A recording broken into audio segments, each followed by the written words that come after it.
Malinis ba talaga si Senator J.B. Balot Ejercito kaya tinatawag niya ang kanyang sarili bilang the good one? Pwede na!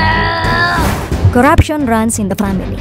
Ang tatay na si dating Pangulong Joseph Estrada ay napatalsik sa pwesto sa pamamagitan ng people power at na-convict dahil sa kasong plunder. Napalaya lamang at nahalal pa bilang mayor ng Maynila matapos mabigyan ng pardon ni dating Pangulong Gloria Macapagal Arroyo. Ang kapatid naman ni JB na si Jinggoy Estrada ay 2 beses na nakulong dahil sa katiwalian.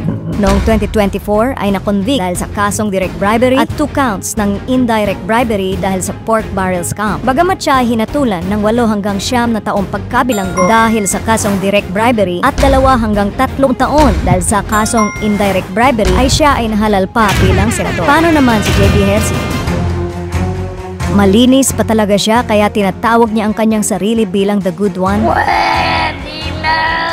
Kung ang Commission on Audit ang tatanungin, walang pinagkaiba si JB Ejercito sa kanyang ama at kapatid na korap. Hindi siya the good one, the corrupt one talaga siya. Ayon sa COA, kumolekta ng 6 million na Priority Development Fund si JB Ejercito noong 2012 bilang kongresista ng San Juan para sa kanyang livelihood training and wellness program para sa kanyang nasasakupan na nais matuto sa pedicure, manicure at foot spa. Na-release ng Department of Budget and Management ang 6 million na pondo bilang bahagi ng 2011 Disbursement Acceleration Program for Livelihood Training at gaya ng modus ng kanyang kapatid, gumamit si JB Ejercito ng peke at blacklisted na non-government organization na kung tawagin ay Governor Eunice Guerrero Cueco Foundation Inc. para sa implementation ng kanyang Mani Pedi at Food Spa training. Ayon sa Special Audit Report ng COA, nagpamudmud ng starter kit na nagkakahalaga ng 1,209 para sa salon training for manicure, pedicure, and food spa ang naturang NGO para sa 300 lamang na targeted beneficiaries para sa kabuuang implementation ng proyekto ni JB Ejercito. Lumalabas lamang na sa kabuang 6 million na pondo na ibinigay kay JB Ejercito, nasa 362,700 lamang ang nagastos para sa ginawang Mani Pedi at Food Spa training. Hanggang ngayon ay hindi pa rin ibinabalik ni JB Ejercito ang sobrang pondo. Kung ganon, saan napunta ang mahigit 5.63 million na sobra sa 6 million na pondo ng bayan?